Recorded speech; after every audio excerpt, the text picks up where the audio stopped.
Yeah. All right, Jeff. We have reached the crossroads. From this point onwards, ladies and gentlemen, we will be discussing our main topic, which is the Final Fantasy VII Remake ending. We are going to be going into full spoilers for the end of this. But once you finish the game, please come back and listen to this segment. I'm probably going to break it out on YouTube if you want to find it there. Or obviously, it's going to be at the end of this podcast for now to the end of time. So come back and listen to that. We are not really going to. Stuff may come up, but we're not going to go deep into spoilers for like the whole game and everything because we want to save some of that discussion for our Spoilercast with Chad and Holden. So we don't want to like go too deep into this, but it's just one of those things. Like that ending was kind of so crazy that we have to talk about it. we have to at least give it 10, 15 minutes, whatever we give it. 2 hours later. Yep, those famous last words. Shouldn't put a number on it. So from this point onwards, make sure you have beaten the Final Fantasy VII Remake. And just FYI, if you've only played the original and you think that you'll be good listening to this conversation, you won't. Even if you have played the original, if you have not played the remake, do not listen to this. Okay, you have been warned. Jeff, they all turned into bananas. It's crazy. The madmen did it. Never saw it coming. I don't know why it was a fucking apples. It's bullshit, you know? That has to be one of the craziest endings for like at least a AAA game like ever, right? Yeah, it's gonna be up there. For a game that's gonna sell as much and be as big of a deal. It's like Metal Gear 2-esque shit where it's like completely bamboozling people. It's like, we got bamboozled. At least give us our money back. Well, I remember Metal Gear, like I didn't play it or whatever, but at least in Metal Gear 2 it was kind of like right off the bat bamboozle, right? It was like, okay, so and now you're right immediately, right? I mean, that was that one, wasn't it? So you're correct about it being right. And so the way it worked for Metal Gear, they actually released a demo beforehand where you do play a snake. And I think in the Metal Gear 2, if I'm remembering correctly, you actually start doing that where you do play a snake and they switch it a little bit. Yeah. Not too long into the game. You are playing as Raiden for mostly the whole game, but... Yeah. So I guess, I mean, that is definitely a very big bamboozle or whatever. Well, I mean, again, people played a demo with Snake and like, this gonna be the game. Like, what the fuck? Who's this anime-ass boy? But I would argue the fact that I played 51 hours and then the bamboozle happened is kind of its own level of crazy. So obviously, I am like a Final Fantasy VII super fan. So like, I was very like, you know, sensitive to a lot of things happening or whatever. And when I beat this game, my initial reaction was pretty negative to the twist at the end of this game, which, you know, we'll go into it, but I'm assuming you have seen the twist at this point. And then like the next morning, it was super negative after thinking about it for a long time. And I had to go through like a lot of soul searching, basically an entire day of soul searching and listening to Maximilian, dude, who's like my spirit animal through this whole journey or whatever. And it took me like a full day until like Jeff got back home from work, and I'm like, okay, I've leveled out. I found my peace, and everything. And I want to start out with kind of where my negative thoughts are coming from. And I have what I'm about to say is like very far from a like I'm very far from being alone on this. This is a very controversial ending, and there are like thoughts all over the spectrum. I still do. The thing that kind of like rubbed me the wrong way about it was that, again, like I said, it was I played this game for 52 hours total playtime, and for 51 of that, it was pretty much straight up like exactly what I wanted, where it was we are telling the Final Fantasy VII story, and the backbone is still the same or whatever, but we're expanding it in crazy ways, like the Jesse thing. There was like, you know, that's why I'm not like a complete purist, because there was like that chapter is probably like, again, one of my favorite parts of the game, the whole Wutai War and where that was going. And we were even talking about like in part 2, there might be a full-on Wutai versus like Shinra war, and I'm like, yes, give me that shit. Like, expand this out to like cool ways. I was so excited for that kind of stuff, but that's why I felt like for 51 hours, it did such a great job of telling that story, but also expanding it in new ways. And then it felt like that last hour, like going into the 7 Remake, I was expecting like things might change a lot, or it might be a faithful remake. I wasn't expecting 51 hours of faithful remake, and then suddenly we are like blowing everything the hell up. You know what I mean? Yeah. That's where that got from me. And I'll turn it over to you. The last thing I'll say, I'll turn it over to you.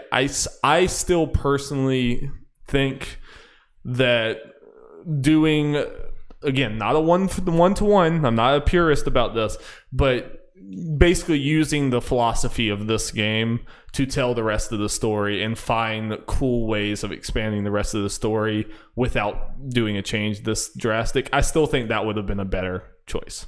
I think that I would enjoy the game better, and I think that you could have found very interesting ways. Like, I don't really buy into but it would be so boring because we all know where this is going. In this story, I knew where it was going, and you knew where it was going. Did that hamper our entertainment of this? Like, not in the slightest. Like, and I was so excited to see how they were going to expand all those different plot points and everything. And I think everyone else, like, everyone was, if this game had just ended at the road, I think we would not be like, well, you know, it's just so boring that we didn't. No, we'd be like, this game was phenomenal, and it like made us look at this old game in a completely different way. And I don't buy, like, suddenly now they changed this, everyone's like, oh, well, that would have been so boring if it was the same. I'm like, I don't think so, you know.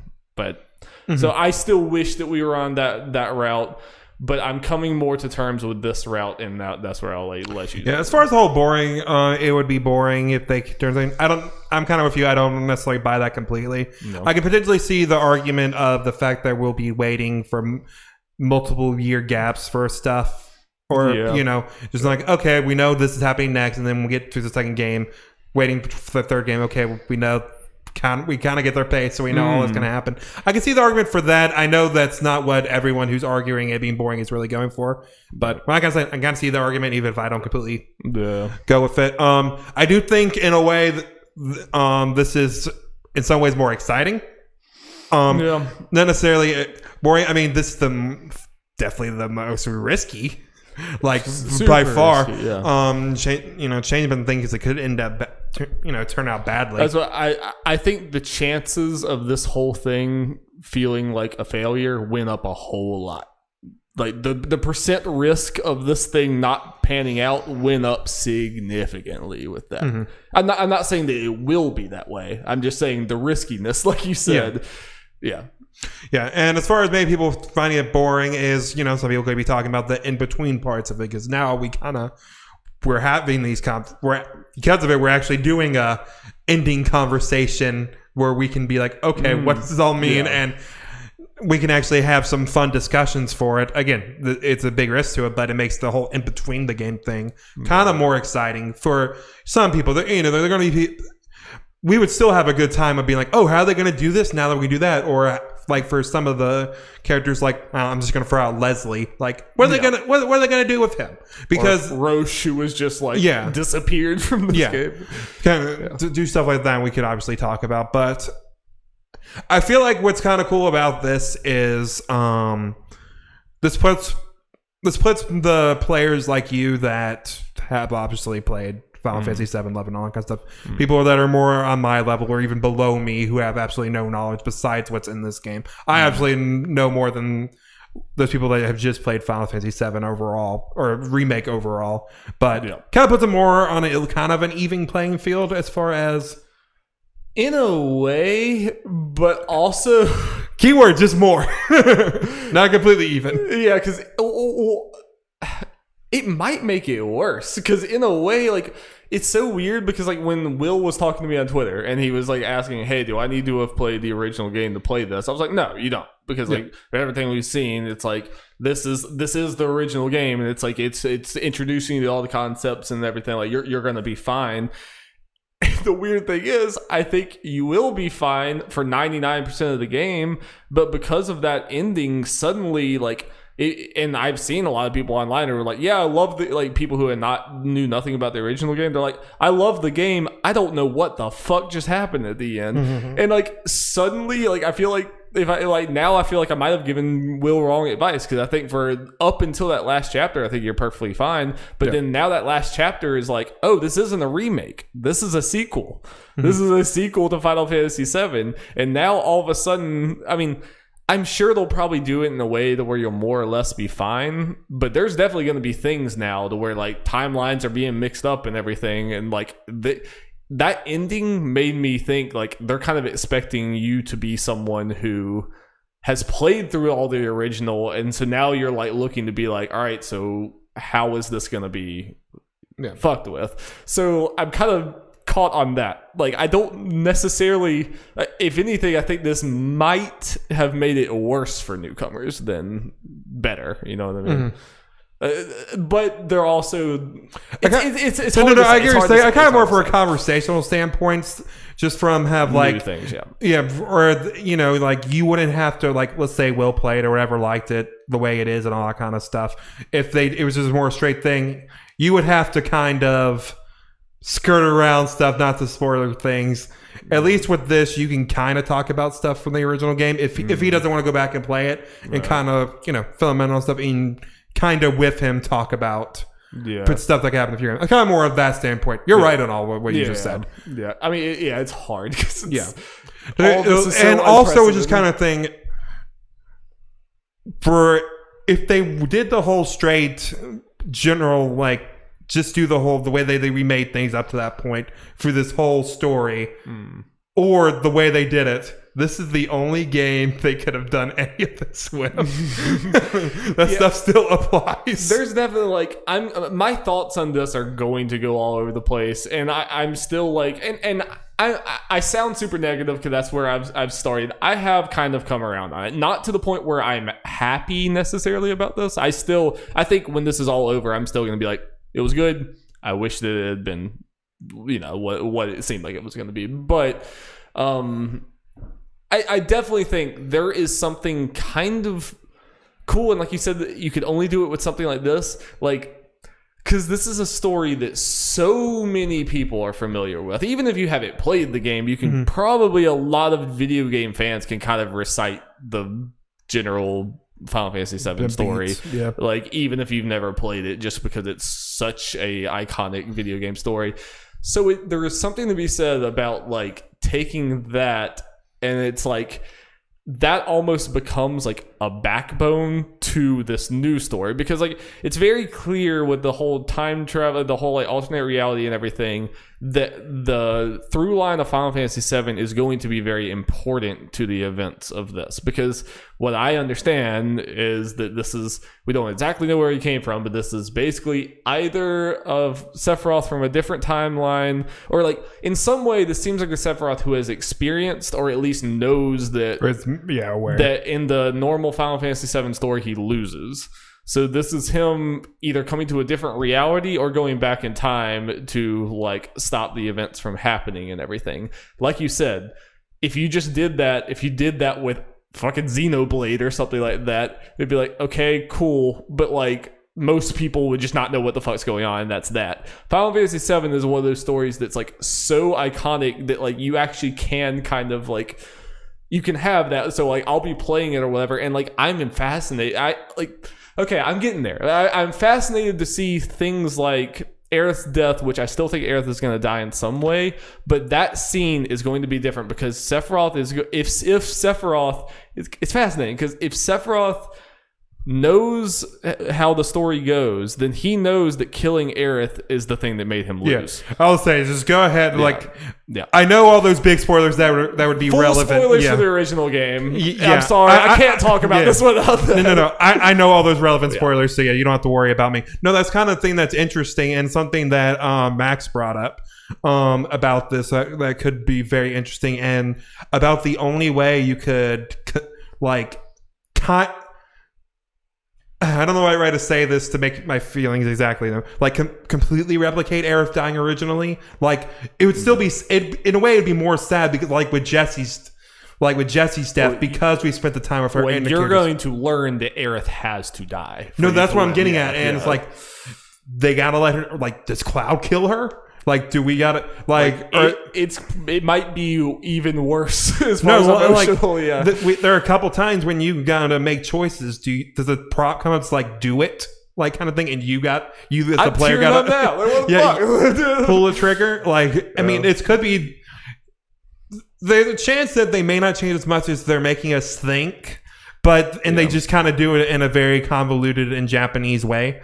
It could this could be the device to do something like that with Aerith to try to, like, the way Aerith died was a big shock and everything, and was a big moment for people who played the original game, not knowing that, and them thinking doing this, whether it be Aerith having to die again, like that's just the way it has to be, or another character potentially dying, and it's just done really well. This is the only way they can replicate that, and a big reason why Final Fantasy VII is one of the most memorable games ever. They can do it that way. Again, it's something that could fail, but again, I applaud their balls. I think it very well easily could fail. I mean, that is the riskiness about this, and I really do like.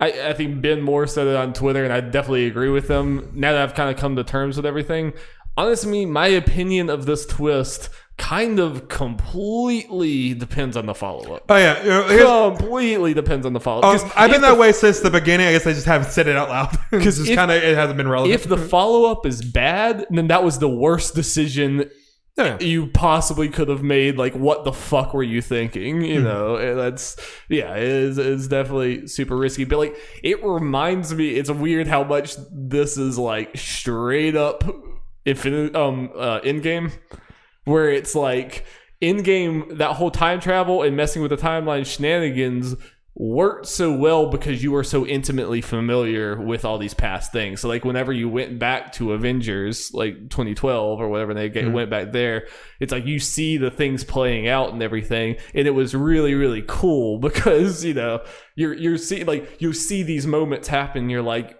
you know, at one time that was the canon, that was the timeline or whatever. You're seeing this further out. Final Fantasy VII kind of has enough of a cultural cachet with that to do that kind of moment where like we see Aerith happening, and then, you know, And I do think the reason I'm getting better about this is because I think this game was one of the best written games I've played for what it is. You know, like it was just written phenomenally. I think the pacing and everything, like the story beats were incredible. I have faith that team. I'm at least optimistic that team can make something worthwhile, and I also don't think that they would have, even with the bamboozle, don't think that they would have made this game if they were going to proceed to destroy everything and like have nothing planned and nothing planned and nothing nostalgic about this next game. Like I think it's going to be one of those things. I think when Remake 2 starts, I honestly think that you're going to go to Calm and you're going to hear Cloud talk about his backstory, and it's going to be what you would expect if that bamboozle didn't happen. And I think you're probably going to go a few hours in this game, and it's going to be going normally. Oh, yeah. And then there's going to be like certain things where it's like, hey, wait, why isn't Hojo there? Oh, you know, it's going to be like, there's going to I'm with you there. I do think it's going to start out kind of more like this game because, I mean, even the motivation's not really that much different from getting out of they've left off it kind of like they're setting off to find Sephiroth. It's kind of the same thing. It's different because they've seen Sephiroth and fought him, but generally it's the same thing. So yeah, I expect it to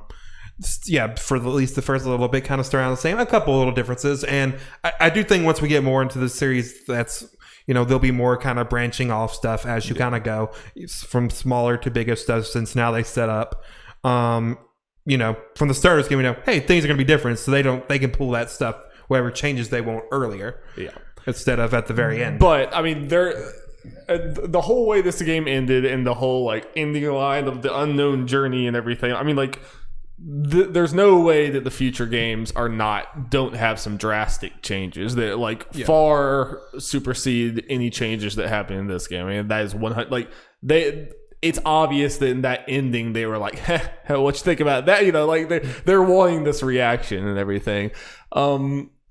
And the other thing, and the thing that maybe you can help me not feel kind of terrible about it. Okay. I have yet to be able to get my mind to a place where I like the alternate timeline and Zach being alive and all this stuff.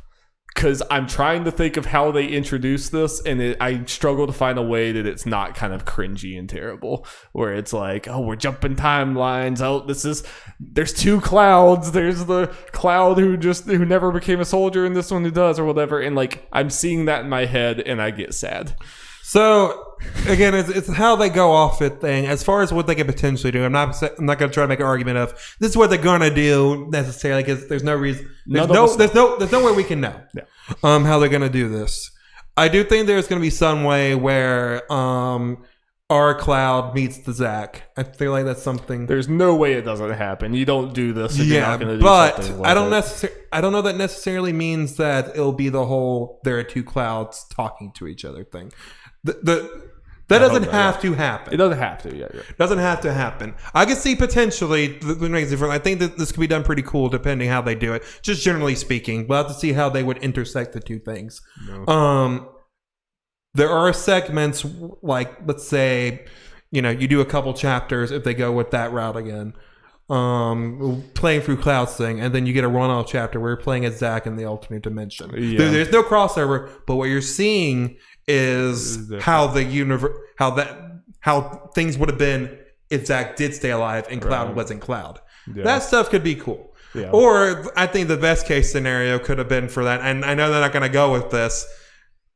The Zach stuff doesn't actually intersect with the main party. That was just a crazy setup for a spin-off game. No way. There's no way. I know. That could have been the best case scenario. I think like people like you'd be like, okay.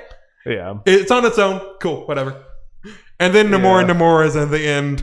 Zach goes through a portal and meets Cloud. I mean, I expect something like that. No. I feel like that's going to happen. Cloud and Zach are both going to be fighting together with Sephiroth. Yeah. Sephiroth. And I worry because I feel there's so many ways that this just kind of becomes cringy, and it just kind of becomes like I hate to sound this way, but like I'm worried that it's kind of feel like a kid came over and grabbed my Legos and started playing with them, and this completely was like, but those are my Legos. Like I had this plan or whatever, like that's why it's gonna get like, I have Batman and Joker fighting, and he's like, oh, here's Barbie's here. Like Barbie's fighting Batman. This is what the fuck's going on? Oh shit, Barbie's working with the Joker. Yeah, you know what I mean. Like I'm worried that it gets to the point where I'm sitting here watching it, and I'm like, what are you doing with this? Like, where I hope I don't get to the point where I'm like, just make Final Fantasy 16. Just stop. Just go. Just go make that. That's the worst case scenario. Yeah. And again, I was totally okay with if we went into part 2 and certain things like the Wutai War completely like changed plot points, where like some plot points didn't happen or happen in completely different ways because there's a fucking war and things like that. Like I would like, again, I'm not a purist. I was okay with that. I was okay with some drastic changes, but like it was just, I was happy that like some of the changes were kind of more grounded changes, and this like as soon as you introduce timeline alternate reality shit, like it sounds crazy and everything, but like that's actually kind of a pretty generic sci-fi thing to do. Like that's happened a lot. Like time travel alternate reality things is not a new thing whatsoever, and I hope it doesn't just feel like we threw Back to the Future in Final Fantasy VII. Why? Because we ran out of ideas, or we just wanted to do something different. It worries me. Yeah, definitely worries me. I do think the questions are interesting because you have this storyline that is so familiar, and it is kind of cool, the thought process of Sephiroth seeing this and being like, okay, so I lose in this reality. Like, what do I do? Like, how do I pinpoint this? And even like at the end there, like, and even I've started playing this again. I restarted this game, and it is pretty damn cool with that context. Seeing Sephiroth talk to you, and it's like, okay, shit. So he knows. Like, you hear his voice lines, and it's like he's like, you have to live, Cloud. You have to do this or whatever. It's like, Oh fuck! It's because he knows what's going on here. Yeah, I feel like this whole thing for a lot of people might be like, I feel like definitely with you, the whole potential disappointment thing might be mitigated or changed or whatever, lessened if it wasn't for the Zack stuff. Because it was kind of like if it was just Sephiroth, right? Like if it was just changes and Sephiroth coming back because of the whole live stream and all that stuff, like that could be like, and the whispers and just kind of, I know they're kind of like generic Dementor fantasy things, but it's like, at least what I know, and you can tell me I'm wrong or whatever, but just based on what I know about Final Fantasy and the way it's set up, it's like, that's not completely out. Oh, that's like my instinct is to be like, why'd it have to be all this stuff or whatever? It's like, okay, Darby, this is also the story where a super soldier alien man uses his alien mom to like get a giant rock to fall from the sky, and then the planet has green goo that comes up and stops it. Okay, like I get it. Yeah. So especially when they introduce the shit and Avon children. I mean, that kind of stuff's in there. I mean, just take all that stuff anyway. But I don't think the whole thing of they're tying ghosts necessarily trying to do the course like the planet's will and all that, and Sephiroth of all people somehow figuring out a way to use that to kind of go back and try to change his fate. But I'm kind of with your point that like that kind like. And I'm kind of developing my thought process and my feelings on this on the fly. Like it changes with every second, and a lot of people online I've seen have gone back and forth too. I do think that is kind of my line there, where like I'm starting to get excited about one thing and super bummed about the other. Like you said, Sephiroth realizing that he's on a timeline that he's going to lose and trying to like goat you into fucking yourself over. Like at the end, Sephiroth wins in this game. Sephiroth wants you to go destroy Fate. Like, that was the wrong thing to do, or at least maybe not. Like, we'll talk a little bit about that because there was also another interesting wrinkle. But like, Sephiroth wanted you to do that, and you kind of played into his hands here or whatever. And him like looking at this timeline and thinking where the fuck with it for him to win is kind of a cool thing. It's very Thanos Avengers Endgame. Sephiroth is basically JRPG Thanos now. It is the alternate timeline, Zack's alive and everything. That is where I get bummed. Like I kind of wish that it was just like, we're going to look at this timeline and think how it changes here. But as soon as it's like, there's this timeline, but there's also this timeline, because then that opens up like, there might be infinite timelines. I mean, like, why like people talk about two timelines? There's nothing about this saying there's only two timelines. Yeah. Well, even with me, the thing when I'm talking about like this is the risk and everything, a lot of that does stem from the Zack stuff primarily, because that's the most out there thing about this. Like again, the whole stuff for Sephiroth's like, that's not that. That's probably what people are gonna say. Like, that's not that out. It's crazy, there. It's crazy, but it's not out the realm possibly for any Final Fantasy. Yeah. Especially with even just the specific lore of 7. And 7 is a game that is completely like, and part of why I love it is Final Fantasy 7 is completely reliant on basically soap opera-esque turns and like, I mean, like, even Cloud, he's someone who was like traumatized and convinced himself he was Zack. That's a soap opera plot. It's like a crazy like bonkers left turn, and this game and that's why like I'm conflicted, because the end of this game is kind of true to Final Fantasy 7 in spirit of like, you thought this, fucking nope, like that. That's kind of what the game built itself off of. But the Zack thing is just like, I really hope they prove me wrong. I really hope they prove me wrong. I do too. Again, that's the thing I'm most worried about, despite the fact that last cutscene, especially when the music started playing, I got fucking chills. Oh, I'm sure. Yeah. Because again, my primary thing with Final Fantasy, again, I experienced Cloud and Tifa and other characters for multiple games, but I spent more time with Zack than any of them from playing Crisis Core. Yeah, definitely not my experience, but so that part of me is happy with that. But again, as far as the story stuff they introduced, that is definitely the one thing that has the greatest chance of fucking this thing up the most easily, and the best chance of kind of like ripping stakes away that were so strong, and I know like Max touched on that. Like I love Max, but he did kind of like, I feel like he got people's opposition kind of wrong when people talked about being kind of bummed about the Zack thing. He's like, but Zack died in this timeline, so like in this Cloud did lose Zack, so it's like the same thing or whatever. It's like, that's not really what I'm worried about, but it's more just that like, especially if these timelines converge and stuff. And even I do think in a way Zach or Cloud seeing Zach, or like living in a timeline that Aerith survives, I do think it kind of removes some of the stakes. You know, I think the fact that that character was dead and now they're not does kind of change things. It changes your like perception. Of it's kind of going based on what I got earlier, but I'm thinking of stuff on the fly. Yeah. Potential good way to do this. Because Planet Life Flow, whatever the hell kind of stuff, Sephiroth is almighty, blah, blah, blah. He's probably has the same mind in both these timelines. Blah, blah, blah. He's some sort of either time or dimension hopper. There's no way. Yeah. Kind of do that. So he's kind of maybe... This could be a nice way to potentially do it without it being too crazy. Because they already introduced the timeline stuff, so there's going to be some bullshit some way. Yeah. Like, unless they're smarter than us. I mean, they are, but, you know. Like I kind of said earlier, there's some chapters we kind of go to Zach World to play at him or something. We do that throughout the games. They don't intersect to the end where they kind of collide and Sephiroth's kind of doing his plan in both. Yeah. And it's just Cloud and Zach meeting for that final battle, and that's kind of it. Yeah, even that's kind of crazy. But, I mean, I hope it's something more along the lines of, like, you become, like, you potentially, your party... in the original Final Fantasy VII story, basically, becomes aware of the Zack version and becomes aware that your Sephiroth is influencing things in this other reality or something. And that, like, you almost, like, you can't actually talk to each other, but you kind of, like, have to, like, help each other out in some certain way. Like, you have to do something in your timeline to help the other one out or get something, like, you need this or whatever, you know, like...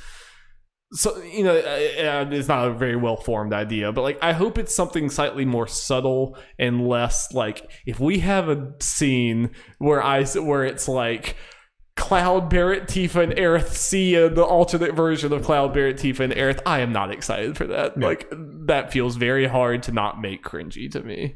I hope it's something more subtle. And especially also, I mean, at its best, it's this game. As far as timelines and alternate realities bringing emotion out of me, at best, that's that game. That's Tales of Zillia too. But yeah, I don't know. Yeah.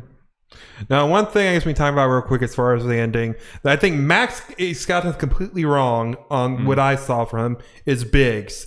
He seems to be under the assumption that Biggs is in the Zack timeline, where that is, I don't see how that's the case whatsoever. Especially, I mean, you see him bandaged up and in the thing. I think that's supposed to. I think Max saw the sparkles in all those areas and thinking, oh, that's obviously the same timeline. Like, no, I think those happen everywhere. Yeah, the Whispers thing got destroyed is happening in both. Yeah. I think as far as the Zack timeline, the only stuff we saw from the Zack timeline is when Zack's in it. Right. The scenes with Zack. I do think Big surviving that is kind of lame. So this takes away some of the things, but like especially looking back, I mean, like let's talk about the Biggs thing.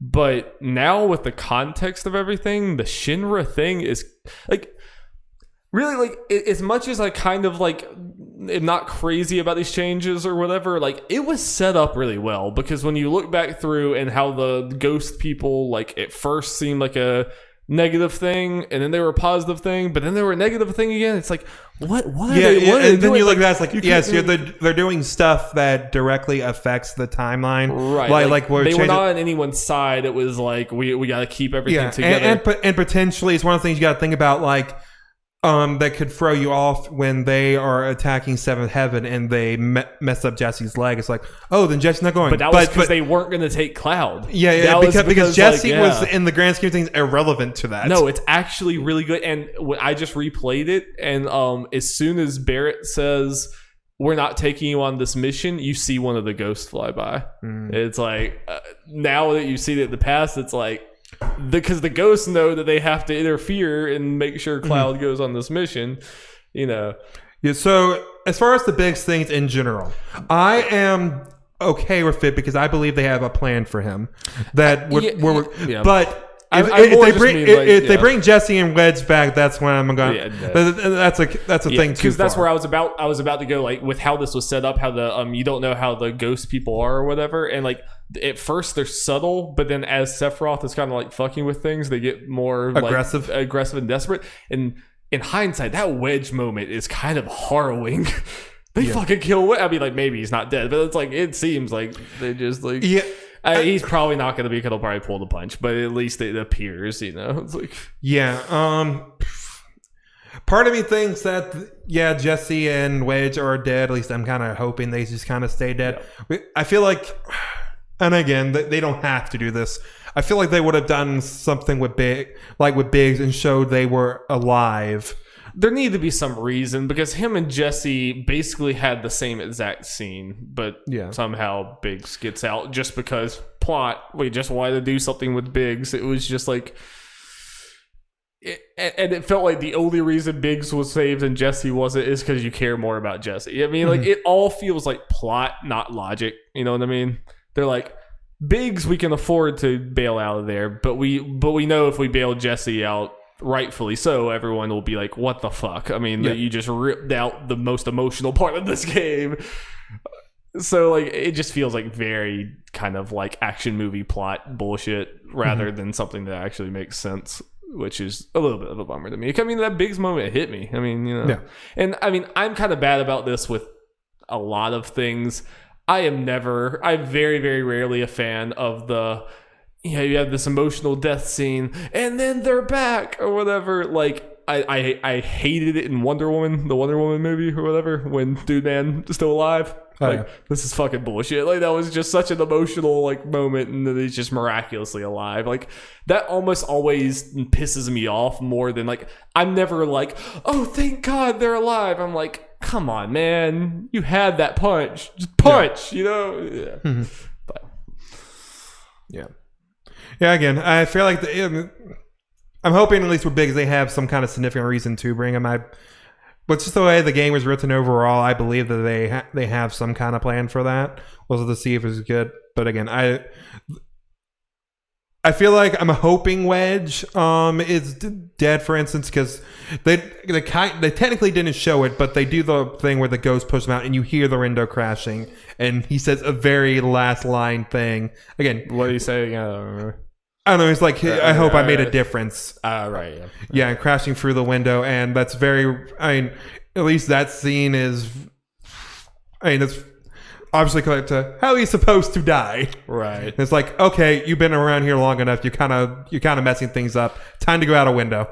The only weird thing about that is that the ghost. What we're supposed to believe is that like this timeline happens like without the ghosts, but Sephiroth is trying to stop this timeline from happening, so that's why the ghosts are having to come and interfere. Sephiroth didn't really do anything to make Wedge survive, right? No. So how is this, like, how are the ghosts having to interfere with this? Because like nothing happened to like change Wedge's trajectory. So here's the thing, and I got an example for why that to kind of go along with this. I believe the ghosts are something we're not supposed to be able to see. Like people, the characters in the game aren't supposed to see. Yeah, so, which also I'm pretty worried that they're just never going to explain the ghost and why some people can see and why some people can't. I'm just worried that that's just going to be a plot thing that's just never touched on again. But they kind of say it like once you're touched by the whispers, you can kind of see them type thing. But then there's other people like Rufus can see it, but why can't Sing see it? He's touched Aerith. He's like no. Okay, yeah. This thing I think Max brought up, or something. It's not that you touch someone who can see them and you can see them. It's like the ghosts kind of interact with you. Like, for example, during the scene when they're attacking Seven Heaven, Jesse and Barrett are shooting them, and the people are kind of looking around them like they're crazy people. Like, not everyone can see them. Yeah, no, definitely. I mean, they showed that with Rufus. That was more, to me, a way of showing Rufus has more going on than he did in the original game, as in, this is more than just Sephiroth necessarily maybe knowing some Rufus is connected to some way. I take that as just a hint of there's more to this Rufus than what's in the original game. That kind of thing. But as far as the ghosts like interfering with stuff, even though Sephiroth didn't do anything or something like that, we're not supposed to be able to see the characters aren't supposed to be able to see the ghosts. Yeah. So a lot of the times when they're doing stuff, you're not supposed to know they interfere. Like, they're supposed to be more subtle ways. Like, for example, Sephiroth did nothing to do with this. When Cloud meets Aerith, and all this just saw that scene last night. Yes. Cloud only notices Aerith because the ghost attack. Yeah. So that's supposed to imply if they didn't do that, Cloud and Aerith wouldn't have seen each other. But again, like, so I mean, is this supposed to be the first time this is happening? Because like, were the ghosts like always mandatory for this timeline to happen? Like, this actually hasn't happened yet, but Sephiroth just for some reason knows that these ghosts are like out to make sure he loses or something. Because like like Cloud meeting Aerith is something that happened in the normal timeline. So why in this like Sephiroth's trying to alter this and the ghosts are fighting against Sephiroth? If Sephiroth had nothing to do with like making that change, then why are the ghosts having to interfere? No, that's what I'm saying, because the meeting is happenstance. Like, there's a chance that if things go naturally, they would just walk by each other and not say a word to each other. The ghosts are just kind of usually more subtly push them there, like for example, they weren't subtle there, but they could have done something simple as made Aerith just trip without. Well, I mean, she can see them, so that's why that worked out. But if they couldn't, make Air trip and Cloud kind of helps her up or something, and that's how they do it. Just in a weird way, like, it's kind of against what I wanted with the alternate realities and stuff, but in a way I almost want to at some point at the end of this whole trilogy, or I say trilogy, whatever it ends up being, that people need to stop saying trilogy. The end of this whole thing, I almost want to have a scene where it's like, because it seems like those three arbiters people you fought were Cloud, Tifa, and Aerith, and Cloud, Tifa, and Barrett. Because one of them has a gun arm, one of them has you get that fist, like, swords, whatever. I almost want to have our people talk to them and like for them to say like what we were trying to I thought you didn't want them to see versions of themselves. No, I'm messing this is with the one scenario where like kind of no, I get you. It's like they're trying to do something different, and it's kind of, if those ghosts need to surround their future versions, that's a seed of kind of like, you're kind of messing things up, dude. Stop. Right, like, yeah, because... like, I agree with you that, I don't, like you were saying, the version of them talking to themselves you don't want, I agree with you, generally. And this version, like, no, that could be kind of go in line with the whole, we're talking about Cloud potentially having to kill Aerith, or Aerith has to die and they need to come to terms with it type thing, if they're making a... But also, it's one of those things that, like, if this is like a different... If I don't know, because, like, if they're coming for the future, like... I guess this is where it connects. Okay, I'm sorry. This is becoming a giant lore spoiler cast, but honestly, we're probably not going to be able to go this deep with Chad and Holden because we're not. Because okay. So our spoiler cast is a two-part thing. Sorry, not talking to the mic. This is the first part, and then Chad and Holden. This is the second part. I'm sorry. This is happening. We will talk about ending stuff for Chad and Holden. Oh yeah, we're going to talk about it. But I mean, yeah, okay. But that's probably after like 2 hours of everything else talk. Probably. Yeah, we talked about it in game for like 2 hours and 45 minutes. So I care a lot more about this than in game. Love in game. But all right, so like if they're coming to like an if we're opening alternate timelines and those future versions know about those, then this almost seems like a fool's errand, because like in infinite timelines, infinite things can happen. So there's timelines where Sephiroth wins and he loses and stuff, kind of like okay. So potentially, I'm just throwing stuff out there. Okay, but let me just finish this one last thing, because go for it.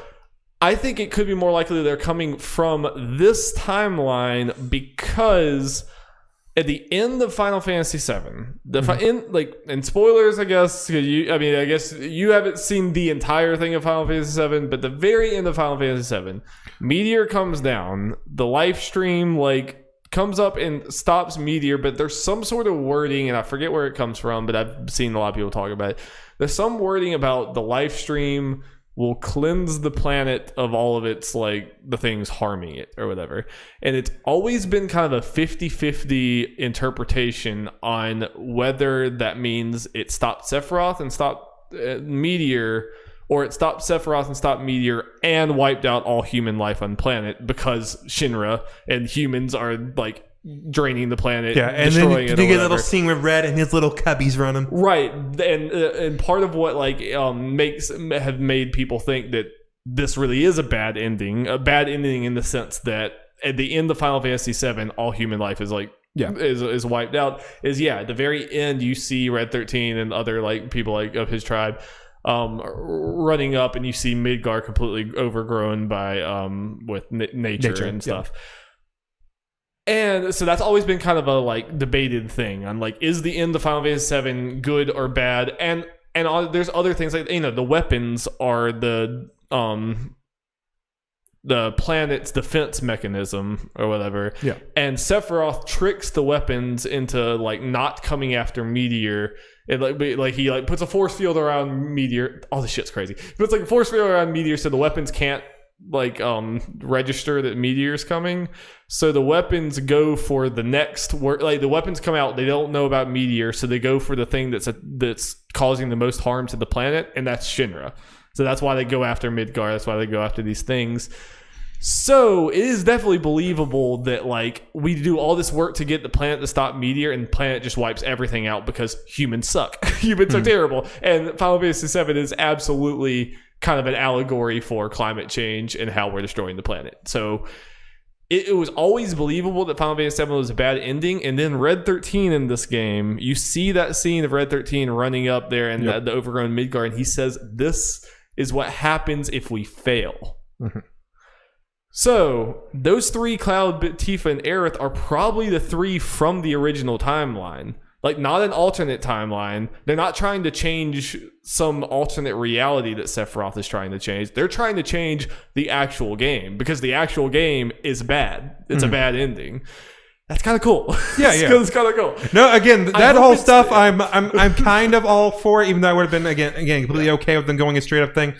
Again, as much as I kind of love it, especially in the moment, but the Zack stuff, the thing to be worried about more than anything. But because of that, I get that if that is the case, if those three we see are from current timeline, Cloud, Tifa, and Aerith or whatever, or Barrett, then it actually kind of makes more sense that they're going back and having a heavy hand messing with things, because it's less we have to preserve everything, and it's more we have to make sure this happens, but then we got something else. I don't know.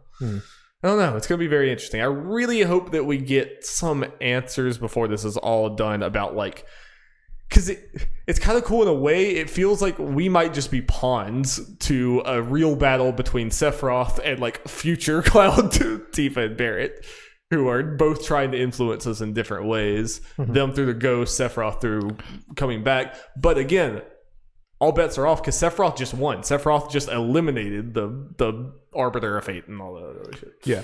Or we are to believe that. The only thing that's a little confusing, I do think they're gone, at least for the most part, to where they won't be interfering in a whole bunch of junk. Not going to come back. Just because we beat the big guy. Yeah. Which I do think that whole section was lame. The effect of it is okay, but having the big Arbiter of Fate was kind of stupid. But anyway. But what was I about to say? But then after that, you do the Sephiroth fight, and he kind of controls Ghost to make his wing again. Yeah, I didn't understand that exactly. I don't know if we somehow put them over onto his we gave him control of them somehow by killing the big one. I don't know, because they definitely seem like Sephiroth never had control of them at any other point in the game, but in that fight, Sephiroth seemed like he was kind of using his knowledge to manipulate them type thing, or manipulate everyone type thing. Yeah, let's do some stuff, test out, see what this gets. Okay, I can do this and that. Let's use this to my advantage. It kind of, when you're replaying it, it kind of makes more sense how Sephiroth is cocky as hell. He walks up and he's just "Hey, I'm not supposed to be here, am I? Huh? That's weird, isn't it?" Step it, bitch. And him killing Barrett was very much felt I'm going to see how far I can go. Stab, and they save him, and he's "Yep, thought so." Yep. It's Sephiroth, that wasn't really Sephiroth is fucking with him, or he's probably being controlled by Sephiroth. They're controlled by Genova. It's Genova. So that wasn't. No. It's kind of and I think that kind of moment was kind of good also for our players. It's even before, they kind of explained everything was going on more to show like, okay, like, right, like it made it more obvious what those ghosts. It's like, okay, they're the one on before, like that's what happened. And Red's like, this isn't where you're destined to die. yeah, that kind of thing. And Barrett is important enough to the timeline where the ghost's like, nah, son, you can't die here. But it's time for Wedge to die, so excuse us while we go push him out a window. So what was Wedge about to do right there when they killed him? I think he's about to go try to help. Or he's about to like helicopter them out of there, get like I think he was doing that stuff. I think the whole thing was up to that point. Him being alive didn't really change too much of anything. He was about to get too close. He was starting to be like to where he was affecting things more. It's like no, son. Last thing, unless you have more to talk about, unless you have more things or whatever. What does Aerith know? Because it seems like she knows a lot, but she can't know everything. Like with the way that she acts, I feel like she doesn't. know I feel like there's a hierarchy of knowledge. Yeah, and Red 13 Sephiroth's obviously at the top. So the only thing that is a little confusing with Red 13 is why does he know so much? Yeah, well, you would know it for his Red 13's history more than me as far as like potential what knowledge he could have. But he didn't really start talking and showing he didn't start talking in general until Aerith kind of petted him and the light kind of shone on his head. It's like, yeah. I mean, that doesn't make sense. If that's the thing that got him to talk, that doesn't make sense because, I really hope I doubt that's the case. I don't want it to be the case. Because in the original, he just talks. It's not like she awokened him or something. And, like, he didn't act like, oh, shit, I can talk to y'all now. I think it's also people wonder that too. And I think that's a fair thing to wonder about. But like you just said, like, hey, I can talk. We're all surprised that he didn't do that. It's like, oh, he was, Yep. I think that was like he didn't trust them, and then after that, it might have been Aerith do some kind of weird Aerith things, like just kind of calm them down and trust type thing. His tribe definitely has like ties to the planet and stuff, and there's a reason why they're like almost immortal and stuff like that. I don't even understand the full scope of it. So I'm just gonna go with until said otherwise, because I think this makes the most sense of anything. That was just kind of a little thing that kind of let him know that Aerith is etc. Yeah, that's what I immediately thought, and he just kind of calmed down and was like, "Okay, yeah, that's what I." I don't think we need to go more. But as far as what Aerith might know, I think Sephiroth's obviously at the top, where he's like, "I know everything, bitch. I know what you eat the day before I die." Aerith obviously knows some stuff. And I'm sure you're gonna get potentially notice this more throughout the thing. I kind of got the feeling of it. But I feel like you may have gotten it. I feel like she kind of knows that she is destined to die. Yeah. 100%. And there's that whole line where that people have pointed out now that she tells Cloud not to fall in love with her. Yeah. Which, could definitely be seen as, Zach, and she's like, I don't want you to get too close to me. I don't want the same thing to happen to you, all these other things or whatever. But it definitely could be seen as if she knows that she has to die for some reason. But it definitely, like, there are lines that she has that it seems like, I think Sephiroth, like you said, Sephiroth is just knowledge. He just knows everything. It's fucking Sephiroth. Aerith has a song that says his name. He does. I don't have that. But Aerith, I think, seems a lot more in almost like premonitions and like flashes and everything. And a very, very interesting thing is when the whispers were like going around her in the Shinra building, she said, every time they touch me, I feel like I lose a part of myself. Are the whispers like intentionally trying to like cloud her memories and like keep her from remembering things so she doesn't save herself or do what she did at the end here, Yeah. But potentially for that, and some of this might be a little stretch. It might be because sometimes Cloud has those kind of flashes of the future, like where he saw Aerith or the thing of Aerith dying, though we don't see her actually getting stabbed. I wonder if that means anything. They're at least wanting to keep the question up. That's the biggest question going into. So I got to think about that, and maybe do that. Remind me about that. It's kind of asshole theory about. Where was I going with this? I had one thing. I thought of something else. I thought about Aerith getting her thing through premonitions and Cloud sees I wonder, things, and this might be a stretch as far as interpreting what she said. Maybe when she's exposed to the whispers touching, she sees stuff for the future, and she kind of feels like she's dying a little inside, knowing all this stuff and kind of what the future is like. Seeing your own death, kind of can do that, and the potential fate of your friends and all that. And potentially, let's say all those major flashes, especially ones we got at the end with where we saw Aerith, Aerith dying and dropping the materia and all that, Red running and Cloud and Sephiroth doing that face-off thing. Those were the main scenes at the end there against the Arbiter. You know, when you defeated one of the little cronies, he did the little lights and they went through their head. Yeah, it was. There was definitely the Red 13 running. I think there was another one of Cloud and Tifa or whatever. And then there was one just a meteor coming down. That was Tifa's. It was just meteor coming down and it flipped to Tifa and she said, this can't be our future or whatever. Yeah. I think those were the three. I think those were the three. But I mean, I think the fourth one, as if you didn't mention, was Cloud coming down to slash Sephiroth. Yeah. Some kind of. They were like, yeah. Potential theory. Those happen anyway. Like we see those exact scenes. And the reason I potentially say that because it's just Red running. Oh wait, never mind. Red sets a thing, so never mind. And it's the literal exact scene. But there's different context to it. The vision you see still has, but the context surrounding it's different. Like we see the Aerith praying thing, but we don't actually what she's supposed to die and dropping the material stuff. But we don't see the sword go through her. No. This is a giant stress I'm just pulling out of my ass. Yeah, but, it's fine. I definitely think we're supposed to read like that Red 13 thing as like that is the ending to Final Fantasy VII. And I struggle to see another way that I buy to read it other than like I legitimately think that's kind of confirmation Red is saying like the theories about Final Fantasy VII kind of being the bad ending are true. And like this is he's saying. And again, that's kind of infinitely more exciting to me if it's this timeline's version of our heroes that are like, we gotta do, something's gotta change or we gotta do something else or whatever. And we might come to the end and it might be like, no, this is what's best.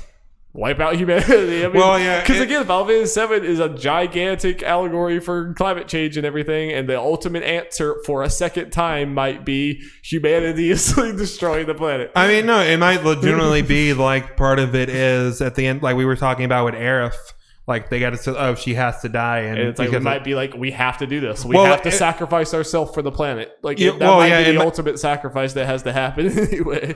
Yeah, and. Yeah, this might be that choice at the end where they're kind of doing a stealth confirmation of what the ending at the end of the original one means. Yeah. It's pretty crazy. It's pretty wild. As soon as he said like that's what happens if we fail here. I'm like, what?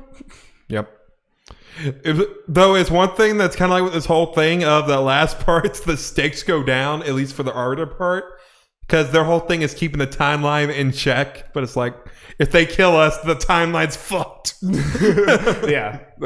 don't really have they don't have contingency for that. That's why as soon as you decide to take the fight to them, it's like they're like I can see if it really is like Cloud, Tifa, and Barrett inside those things or whatever, they're like affecting this. As soon as they're like, yeah, let's go destroy Fate, they're like, oh shit. The big guy's like, don't hit them hard. Don't tie me. Just get scared and go away. And that's definitely the end. Like, I don't know why exactly Sephiroth waits till then to do. I mean, I guess he waits till then because he wants the whole party together, basically. But like, I mean, again, Sephiroth is the one that he opens up the portal and he goats you on to go. As long as I understand it right. I mean, Sephiroth. It seems like Sephiroth's the one that wants you to. I don't know why Sephiroth couldn't just go do that himself. I don't know. I don't know how this works. So here's the weird thing. That it's one of those things where I don't know if we're completely supposed to know because I'm not against this, but there are plenty of stuff here. It's like, oh, these are secrets for later. I'm like, okay, to a point, but. Sephiroth opens the portal thing. He goes through it. You don't walk through that portal necessarily. Aerith does her whole little thing.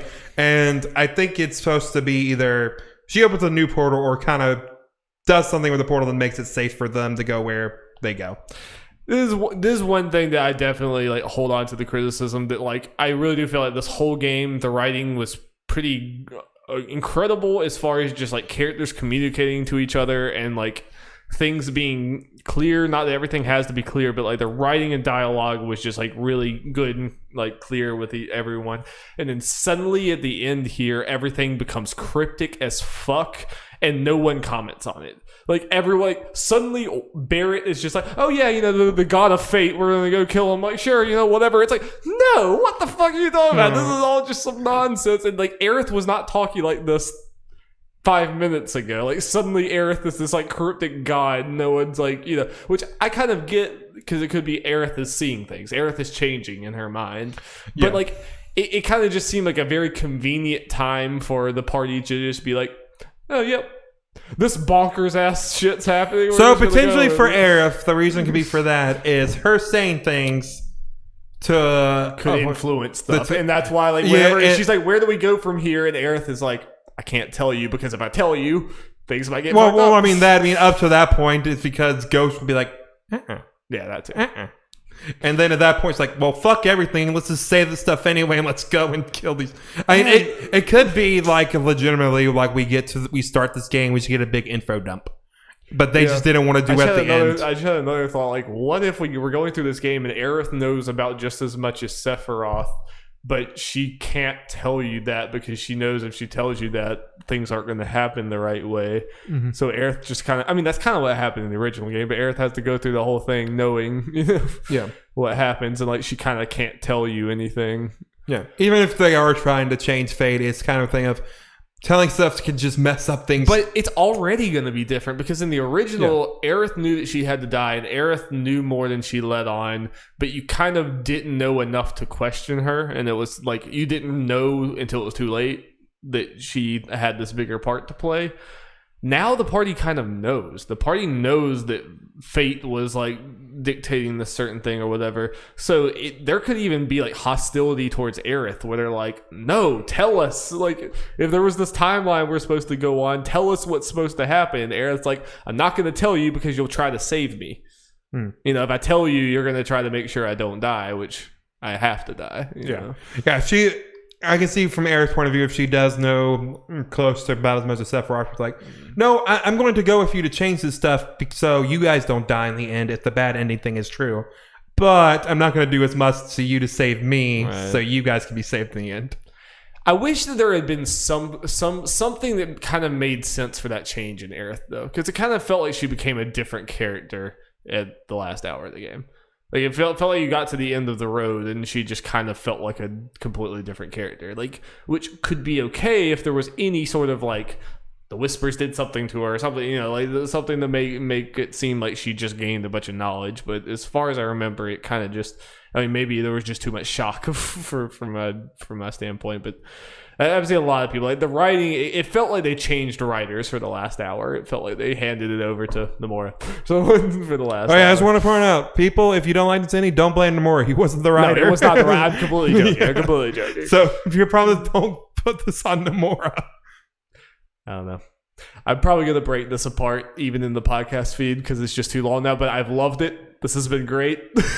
I've needed the lore dive. I hope we didn't take too much from the Spoilercast, but I mean, we'll have Chad and Holden's opinions and we'll rehab this conversation for sure.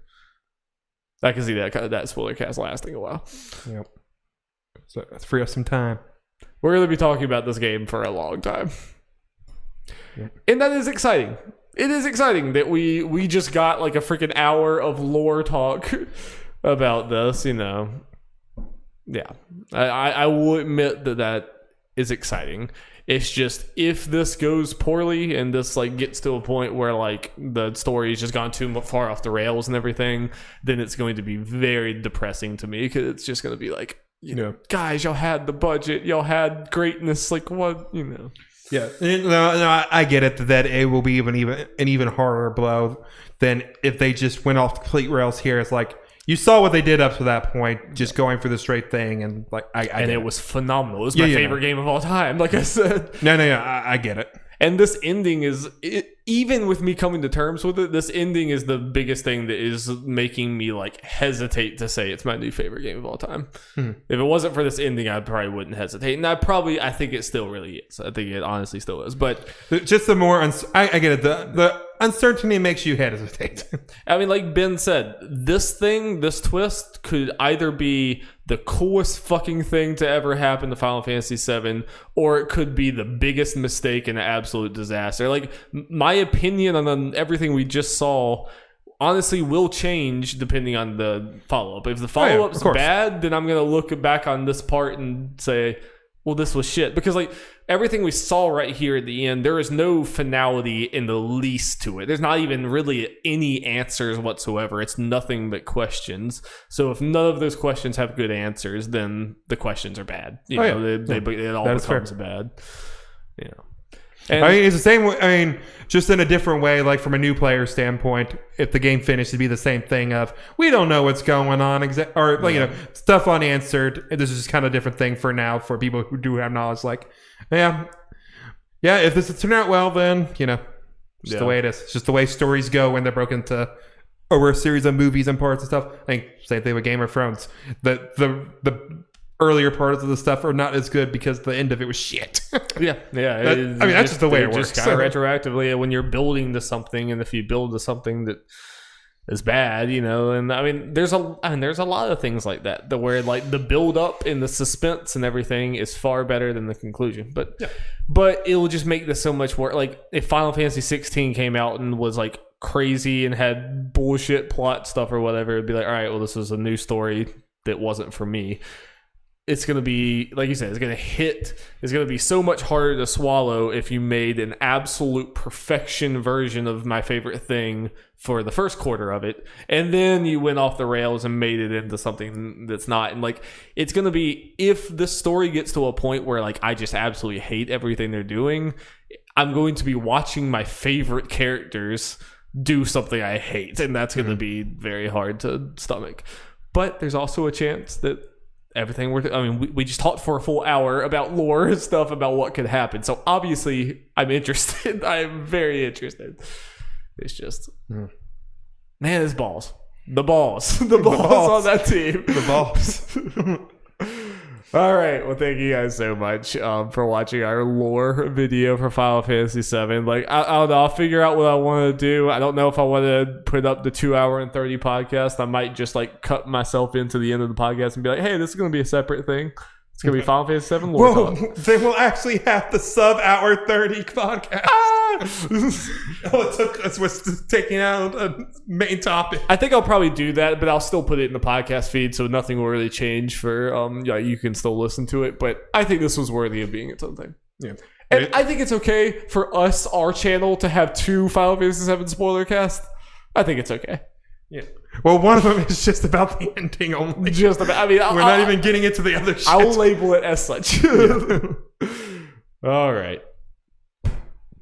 Peace.